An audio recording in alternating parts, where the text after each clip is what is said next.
Quando falamos de sombra, muita gente pensa logo em coisa má. Mas sombra não é maldade. É uma parte tua que ficou sem espaço. E o mais curioso, às vezes essas sombras são luz reprimida, coisas que não te permitiste ser. Nesta primeira parte vamos trazer conceitos simples, falar de sinais de sombra e também de máscaras, aquelas versões que todos nós usamos para pertencer. E como daí pode nascer a luz de fachada, onde parece tudo bem por fora, mas por dentro há pressão, comparação e validação. Eu sou bebê neste tema, portanto, vem rir e aprender connosco.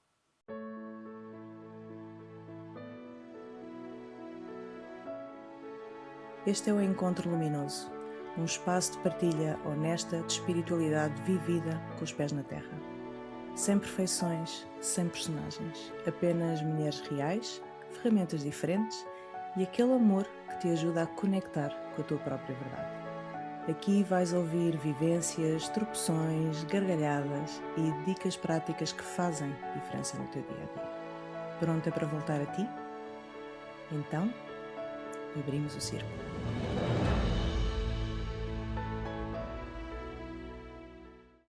E aqui estamos nós para mais um encontro luminoso, neste mês em que começa a primavera. E o tema deste mês é luz e sombra. E foi muito curioso, porque acho que só o refletirmos sobre o que é que íamos trazer para este tema nos ativou a todas. Eu confesso que ontem à noite tive um impulso quase à última hora de dizer: pá, meninas, vamos mudar o tema. Mas controlei-me. Eu sou um bebezinho aqui neste tema, por isso estou mesmo muito curiosa para vos ouvir. Só para aterrarmos aqui, quando falo de sombra, não estou a falar de maldade. Estou a falar de partes nossas que ficaram sem espaço, coisas que reprimimos, que negamos, que escondemos. Estou a falar de traços de personalidade, de emoções, de desejos ou comportamentos que julgamos serem negativos, vergonhosos ou inaceitáveis. Estas sombras são, curiosamente, muitas vezes também luz reprimida. Voz, brilho, desejo, criatividade, espontaneidade, excentricidade, assertividade, dons, desejos, ambição, uma ambição saudável, tudo aquilo que no fundo não nos permitimos ser ou ter. E para que fique bem claro, porque eu acho que isto realmente é importante, a sombra não é um defeito moral, não é baixa frequência, nem é falharmos no nosso processo.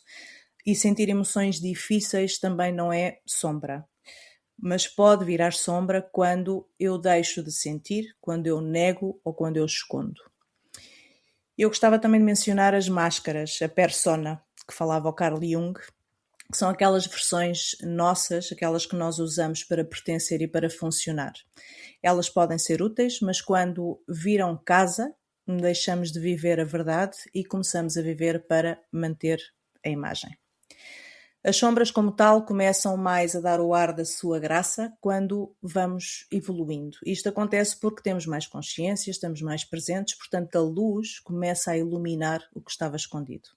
E por vezes também surgem quando a máscara que levamos já não nos serve mais. E aí depois entra o belo universo a encarregar-se de nos colocar em situações que ativam as nossas sombras, uma e outra vez. Portanto, em resumo, há luz na sombra e há sombra na luz. E é isto. Estou a brincar. Não é só isto. Há muito mais para falar do assunto. E eu gostava que falássemos dos sinais de que anda uma sombra, porque eu sinto que para muitas pessoas estes sinais não são claros, ou melhor dito, as sombras estão presentes, mas não são reconhecidas como tal. Isto acontece-me, por exemplo, com alguma frequência. E há quem identifique mesmo a sombra quente, por exemplo, isto foi uma coisa que eu pesquisei e achei super interessante, que é a sombra quente, aquela intensa e reativa, aquela que já está a ferver, prontinha para ser vista e que está ligada a emoções explosivas ou traumas ativos, e depois também a sombra fria, que está mais reprimida, mais estagnada, é aquela que geralmente traz à superfície coisas que foram profundamente enterradas, é muito mais subtil, é mais silenciosa. E dito isto, a minha Sherlocka já teve o seu tempo de antena, vou-te perguntar, Fátima, que me expliques, como se eu fosse uma menina de 5 anos, quais são os sinais a que devemos estar atentas e como é que reconhecemos que uma sombra está ali ativa? O principal, seja uma menina de 5 anos ou seja uma pessoa de 99, o principal é sabermos parar. Se eu não paro, se eu não me dedico este tempo para eu perceber como é que eu estou por dentro, então, se não fazemos stop, é impossível perceber se realmente eu me sinto à vontade comigo própria ou se há certas situações que me estão a começar a perturbar ou a perturbar mesmo de maneira profunda. Então, o primeiro é saber parar. Isso é o essencial. Depois, uma vez eu já estou a começar a me ouvir, eu preciso de tempo e de paciência. Isto é, há pessoas que são muito sensitivas e praticamente de um dia para o outro já começam a sentir que há coisas que não estão a correr bem. Mas, como estavas a dizer, dessas sombras que são um bocadito mais sutis, que ficam aí, ok? Que são frias, isso precisa de uma grande observação, então precisamos de paciência, do tempo. Não podemos estar a perceber as nossas sombras e querer trabalhar a nossa luz em 24 horas, é impossível. Temos de observar a nossa vida com um tempo diferente. Eu não posso, para já ou para ontem, ter a solução a algo que me está a incomodar. Eu preciso de paciência. Então, um bocadinho de tempo e de compasso para eu ver o que está a acontecer em mim. E a partir desta autoobservação já temporal, então ver qual é a tendência, o que está a acontecer, como é que eu me estava a sentir há 4 anos, como me senti há 4 meses e como eu me senti ontem e hoje. E perceber o que mudou em mim que realmente está ou a me perturbar em qualquer um dos meus campos. Pode ser no campo mental, pode ser nas minhas emoções, pode ser no meu campo físico, ok? E inclusive o energético, a dizer, eu sentir que antes eu podia entrar a qualquer lugar e agora eu não consigo, ou fico mesmo muito incómoda quando eu vou a este lugar ou fico com estas pessoas. Então, estes três são essenciais. Ok? Saber parar, ter paciência para auto-observar-nos e a partir de aí ver em que campo é que nós temos qualquer problema, pareça ele pequenino ou seja muito grande, ok? Ver em que campo está, para a partir de aí poder trabalhar. Ok. Seriam estes três. E às vezes, quando não damos voz a estas camadas, a máscara volta com roupinha bonita, não é? Aquele está tudo bem, eu sou luz, eu já curei isto, e por dentro continua a haver pressão, necessidade, esta necessidade de validação. Isto, no fundo, é a luz de fachada. É luz, mas é luz de fachada. E é muito mais comum do que as pessoas pensam. Eu vivi isto na pele o ano passado, não tinha roupa branca nem incenso, mas tinha muito ego espiritual pelo caminho. Muito, muito ego espiritual.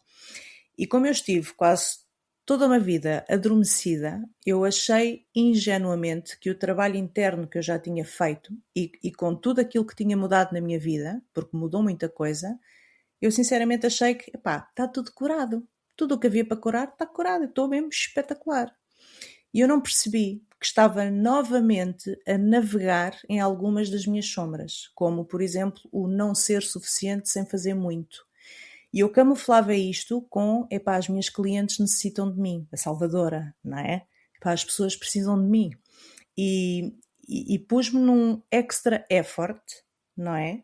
E pensar, pá, isto é natural quando as coisas começam a fluir, quando estás alinhada e o que devias estar a fazer está a fluir como tem de ser e entras naquele esforço exagerado. E eu andei aqui nisto alguns largos meses e às vezes dava-me conta, mas continuava na ceninha. E depois veio uma situação, epá, que me ativou os gatilhos todos. A Catarina é testemunha, porque veio aqui uns dias depois e eu estava on fire. Houve uma situação, pá, que me ativou todos os gatilhos, tipo terapia de choque. E eu abri a pestana, porque realmente eu não tinha percepção de que todas estas sombras, todas estas coisas, ainda aqui estavam. Portanto, muitas vezes a nossa autoconsciência, a nossa autocura, acaba por mascarar o ego, mascarar a vaidade mesmo e acaba por se transformar numa luz tóxica. Não sei, Cecília, se queres acrescentar alguma coisita.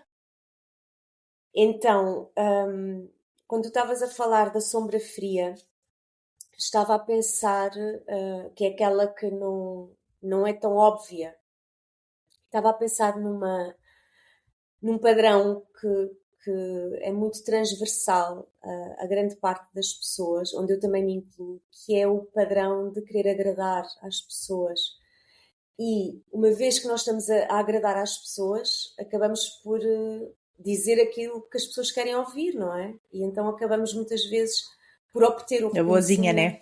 reconhecimento. Exatamente. Obtemos o reconhecimento, as pessoas têm admiração por nós, pelo que nós dizemos, pedem-nos ajuda, muitas vezes. Portanto, sentimos-nos mais importantes, mais vistos, não é? E isto acaba por ser algo muito camuflado, porque por trás desta boazinha há uma pessoa que nem sempre quer ser a boazinha, que nem sempre quer dizer que sim a toda a gente, só tem medo de o fazer, com medo da rejeição ou do abandono, não é? Por parte dos outros. E pronto, e é uma coisa que está muito camuflada, a pessoa não se apercebe logo. Ressoa-me, sim, ressoa-me bastante. Acho que é uma linha muito ténue Sim, entre realmente fazeres de coração para o outro e fazeres porque estás a tentar obter algo, no fundo alguém troca, não é? Reconhecimento, validação, fugir da rejeição, do abandono. Faz-me todo o sentido. Ressoa aqui dentro. Se há uma coisa para levares desta parte é ver a sombra, não é falhar. E na próxima parte vamos falar do que aciona tudo isto, os gatilhos, as projeções e o espelho. Até já!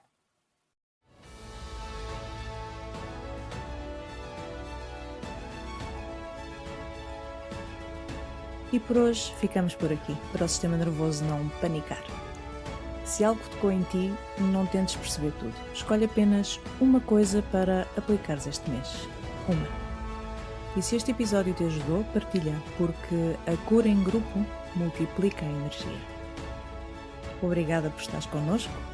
Até ao próximo encontro luminoso e que este mês te aproxime ainda mais da tua essência.